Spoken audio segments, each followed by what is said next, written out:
Hi there, this is Mark Ittleman, speech language pathologist, and welcome to the teaching of talking. There are two very important subjects I'd like to share with you, and I'm not quite sure yet if I'm going to do both in the same video or not. But what I want to really speak about is the reason why people get better with the teaching of talking method. It's a very different method than the conventional speech therapy. What's this? It's a mouse. What's this? It's a cup. What's this? That's not working on speech per se. That's just naming. But conversation is what we do with people who have aphasia from the very, very start. From the very start of treatment, unless a person has a profound apraxia. And if they have a profound apraxia, we have to work on the sounds first. We have to teach them how to produce the sounds all over again. And many are doing that. In fact, there are two people I'm working with right now who couldn't even say vowel sounds or consonants. And they were, and one of them is already speaking in sentences right now. Okay, but we first had to spend a great deal of time on the apraxia. But that's not the subject of today's meeting or video. Today's is about conversation. And the reason why conversation works is because that's what talking is. Talking is not saying words. Talking is not filling out a workbook. Talking is not working on an iPad. Now, people think that they say, "Oh, I do speech therapy on an iPad." Well, you might be saying words, but that's not speech therapy. That's not if you really want to talk, okay? There's a difference between speech therapy, speech, and talking. There's a difference, okay? And that difference is that when you talk, you have to be with somebody. You got to be with somebody. You got to talk with somebody. There has to be a give and a take. Boom, boom, boom, boom, boom, boom, like that. Okay? So it's always a give and take.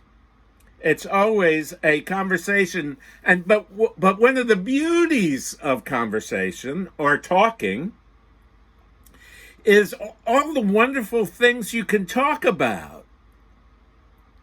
You don't need the workbooks. You don't need the iPad. You talk about the great experiences that you had as a kid. You can talk about where you messed up as a kid. I was working with one guy today.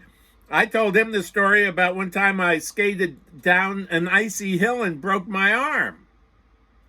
And that got him to tell me a story about a time when he was riding his bike and he got injured because a bug got in his eye.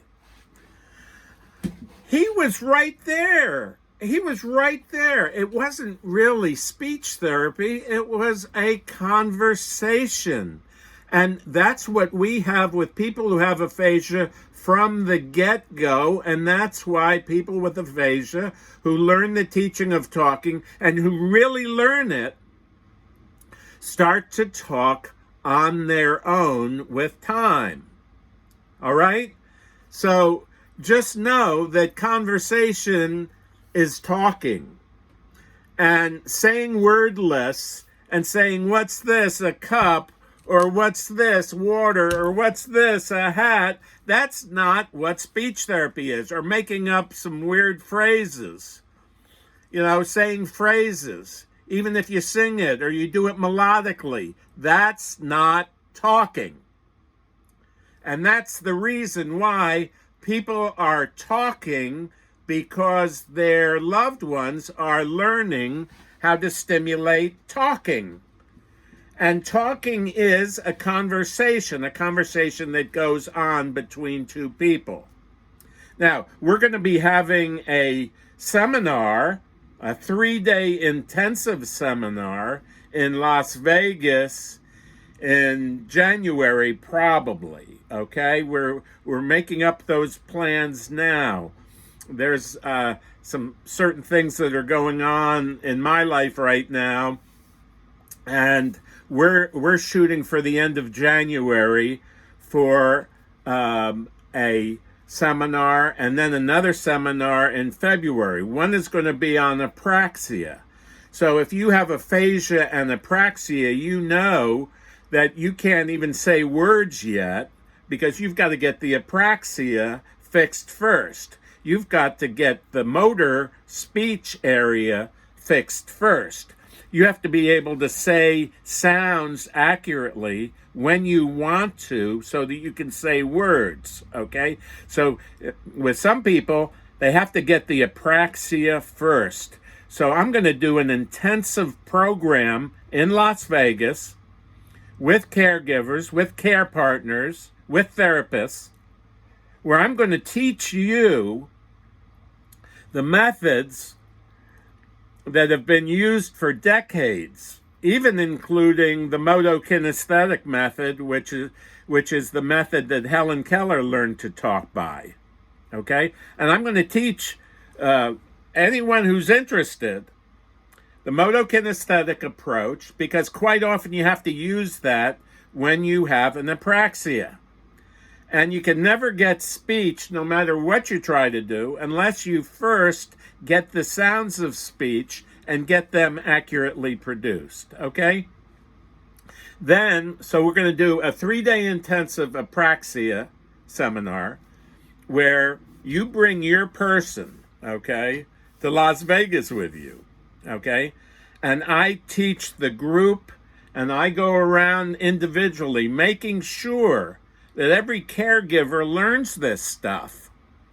So, and this is material that a lot of speech therapists don't even know, okay? They don't even know this. And apraxia is a profound apraxia. I never really learned about it, even in my undergraduate and graduate program. I mean, they defined it and they said what it was about and the part of the brain and all this mumbo jumbo stuff. But the professors never got around to teaching us about what apraxia really was and how to fix it. And unfortunately, but fortunately, when you have a therapist who's dedicated to getting people talking, they figure it out after a while if they've had good training. And therapists have to have good training programs. More and more of these training programs today are online, okay? But that's the way it is. Okay, so if you want to learn how to converse, because by talking, give and take, back and forth, you get a person into that method again of talking. Talking is, this is my turn, I'm going to say something, then you say something, then I say something, and then you say something, and we talk about great stuff that we want to talk about. We don't talk about hairbrushes with guys who have no hair, and we don't talk about toothbrushes with people who have no teeth. That's one of my favorites. I got that letter from a lady a number of months ago. But, okay, so just remember that to help a person regain the ability to talk, you have to talk with them in therapy from the very get-go. Now, groups are okay, but they're not okay for people with profound aphasias. Let's just get that out on the table right away. They can be there, it's good socialization, but it will never replace individualized speech therapy and speech instruction, especially to the caregiver. The actual key, and listen to me carefully here, the actual key to recovery of speaking, I believe, is training the caregiver, training the wife, training a member of the family to learn how to use the techniques that I've developed from decades of experience helping people talk. because that's what I focus on. I don't spend a lot of time on reading or writing or arithmetic or any of that stuff. I work on talking because people want to talk. Now, some people have to use writing to help trigger talking sometimes, but if you're going to really get talking better, you have to talk. You have to converse. The teaching of talking is a therapy that's a conversational therapy. We talk about lots of fun things, lots of fun experiences, and that's why people get better, because it's diametrically different from the standard therapy that is being practiced around the world today. And it works. So if you want some more information about the seminar that we're going to do in January, where you can come to Las Vegas, or I'll come to you. If you have a group of people, at least 10 people, who want to learn the teaching of talking, I'll come to you and we'll work out an arrangement. Okay? But I'm doing this in Las Vegas. This is where I spend a number of months every year. And if you want to learn this, you can come to Las Vegas, you can have a great time, you can get a nice hotel room, and I will intensively work and teach you about aphasia therapy and about apraxia therapy, whether or not you're a caregiver, and this is especially for caregivers or therapists. Now, I believe it's also important for therapists because if they can learn it and they can practice it, then they teach it to their caregivers or their care partners. So it would be very well worth the trip to Las Vegas. And I don't care where you live. You can live in Australia. In fact, I met some people this morning from Australia. They came to Las Vegas. If they came to Las Vegas, you could come to Las Vegas. Okay?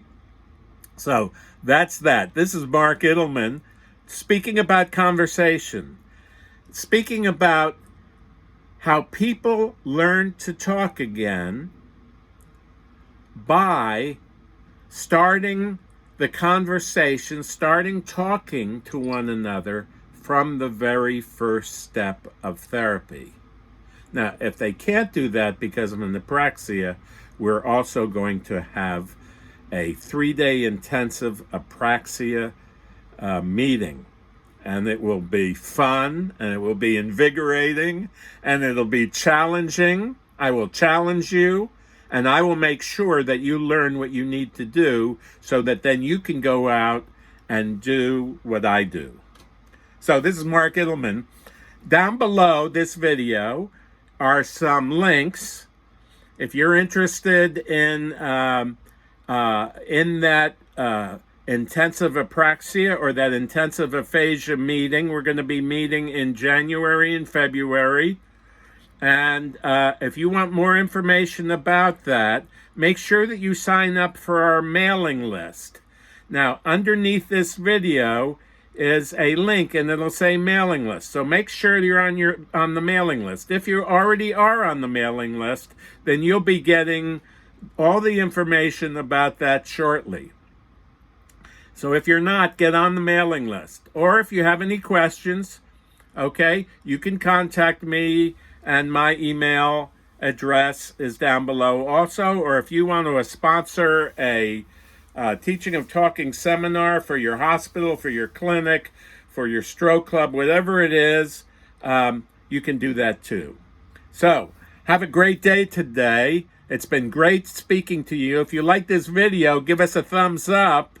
And make sure that you get on our mailing list so that you can learn this stuff, because it'll change your life. I promise you that. Okay, have a great day, and we'll see you soon. Bye now.